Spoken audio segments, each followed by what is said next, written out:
شریف کے پروگرام میں بیٹھا تھا، بندگی صاحب ایک صاحب کہنے لگے غوث العظم نے ایک تفسیر بیان کی، دوسری کی، تیسری کی، چوتھی کی، پانچویں، 30ویں، 36ویں اور 40 تفسیریں بیان کر دی۔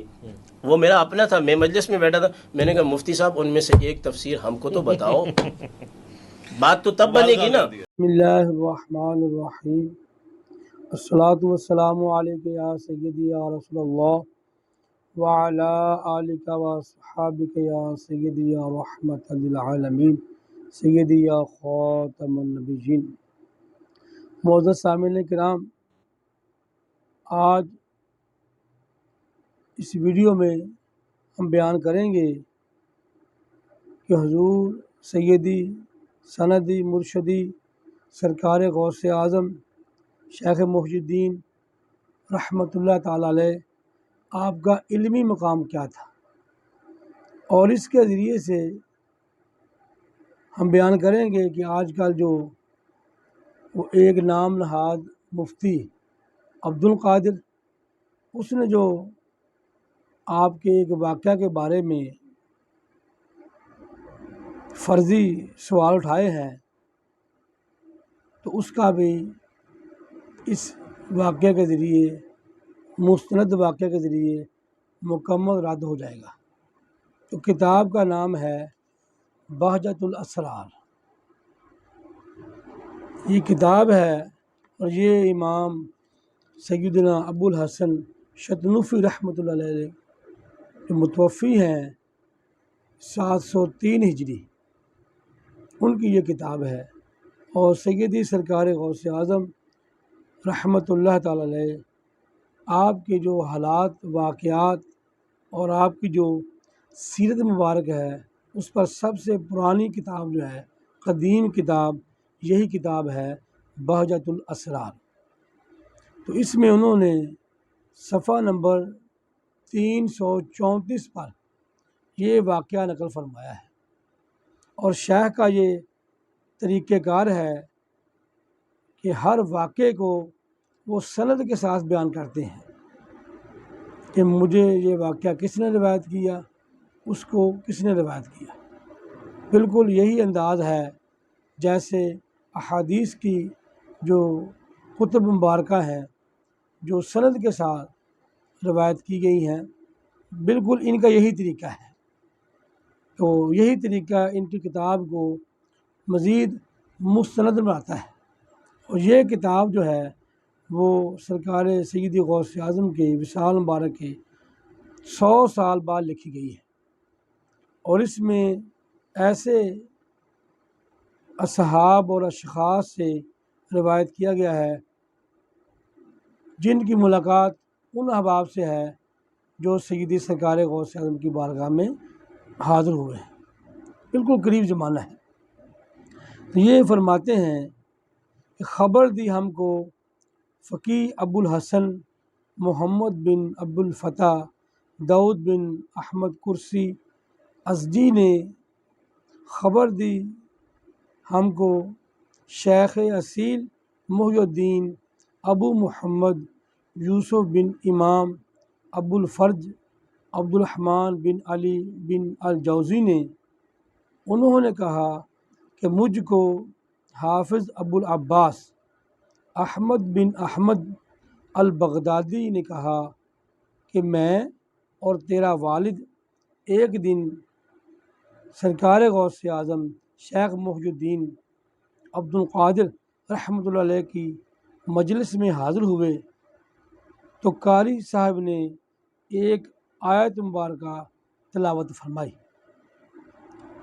تو شیخ محی الدین سیدنا عبد القادر علیہ رحمت نے اس کی تفسیر میں اس آیت کا ایک معنی بیان کیا۔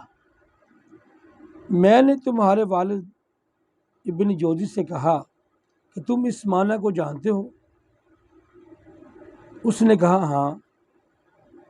پھر شیخ نے ایک اور معنی بیان فرمایا، پھر میں نے تمہارے والد سے کہا تم یہ معنی جانتے ہو؟ اس نے کہا ہاں۔ پھر شیخ نے یعنی سیدنا سرکار غوث اعظم نے 11 معنی بیان کیے، اور میں تمہارے والد سے کہتا تھا کہ کیا یہ معنی جانتے ہو؟ تو وہ یہی کہتے کہ ہاں میں یہ معنی جانتا ہوں، یہاں تک کہ شیخ نے پورے 40 معنی بیان کیے جو نہایت عمدہ اور عزیز معنی تھے، اور اس کا ہر معنی اس کے قائل کی طرف آپ منسوب فرماتے تھے، اور تیرے والد کہتے تھے کہ میں یہ معنی نہیں جانتا۔ شیخ کی وسعت علم سے تمہارے والد ابن جوزی کا تعجب اور بڑھ گیا کہ اتنا زیادہ علم، اتنی تفسیریں۔ پھر شیخ سرکار غوث اعظم نے فرمایا کہ اب ہم قول کو چھوڑتے ہیں، یعنی معنی بیان کرنا، قول کہنا، قول کو چھوڑتے ہیں اور حال کی طرف رجوع کرتے ہیں۔ تو آپ نے لا الہ الا اللہ محمد الرسول اللہ پڑھا، تب لوگ سخت بے قرار ہوئے، اور تمہارے والد ابن جوزی نے تو اپنے کپڑے تک پھاڑ لیے۔ یہ اس کتاب میں یہ واقعہ بیان ہے کہ سیدی سرکار غوث اعظم رحمۃ اللہ علیہ نے ایک آیت کے 40 معنی بیان فرمائے، یعنی 40 تفسیریں فرمائیں۔ تو لہذا یہ ایک مستند واقعہ ہے، مستند کتاب ہے، باحوالہ کتاب ہے اور باسند کتاب ہے۔ اور سند جو ہے اس کا اگر اعتبار نہ کریں تو جتنی بھی احادیث ہیں وہ ہمارے پاس سند کے ساتھ ہی مروی ہے، جتنی بھی سند، اور سند جو ہے وہ اس دین کا خاصہ ہے۔ سیدنا عبداللہ بن مبارک فرماتے ہیں لولا الاسناد، اگر اسناد نہ ہو، پہلے فرمایا الاسناد من الدین، یہ اسناد جو ہے یہ روایت کرنا شخصاً بشخصاً یہ دین سے ہے۔ لولا الاسناد، اگر اسناد کا اعتبار نہ کریں، لقال من شاء ما شاء، تو پھر جس کے منہ میں جو آئے گا وہ کہی جائے گا۔ تب سیدی سرکار غوث اعظم کے جو واقعات ہیں، جو شانیں ہیں، وہ کتابیں اس سے بڑی بڑی ہیں۔ تو یہ بہترین کتاب ہے، باحوالہ کتاب ہے، سیدنا امام ابو الحسن الشتنوفی رحمۃ اللہ، یہ کتاب ہے۔ تو لہذا انہوں نے شیخ ابن جوزی کے بیٹے کے حوالے سے، جو خود بھی شیخ محی الدین ابو محمد یوسف تھے، ان کے حوالے سے یہ روایت کیا ہے۔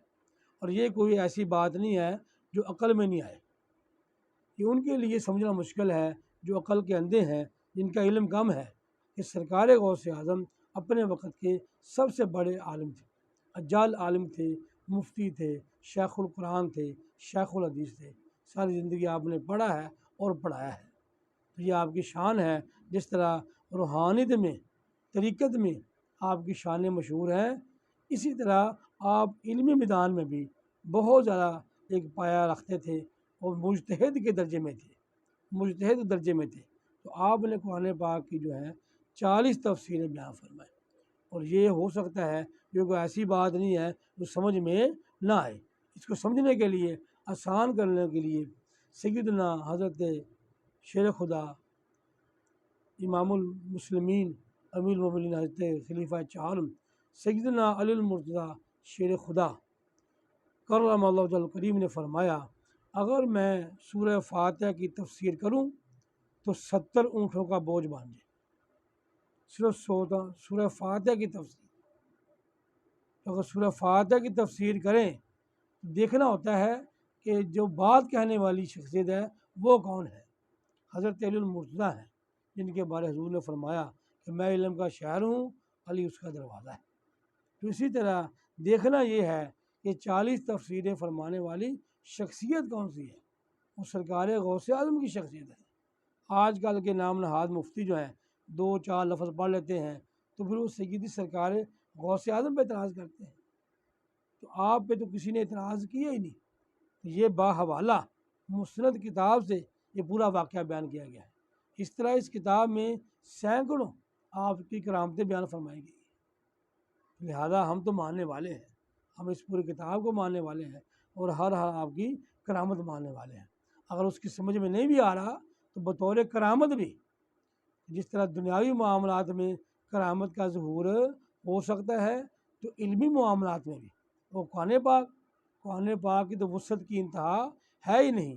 اللہ تعالیٰ نے قرآن پاک میں خود ارشاد فرمایا لا رطبیوں ولا یابسین الا فی کتاب مبین، کہ ہر دنیا کی تر شے اور دنیا کی خشک شے وہ اس کتاب مبین میں موجود ہے۔ یہ تو پھر ہر بندے کا اپنا اپنا علم ہے، علم کی پرواز ہے، جس کی جتنی پرواز ہے وہ اتنے ہی جو قرآن پاک کے اسرار و رموز اور گوہر پارے موتی جواہر جو ہے وہ بیان فرماتا ہے۔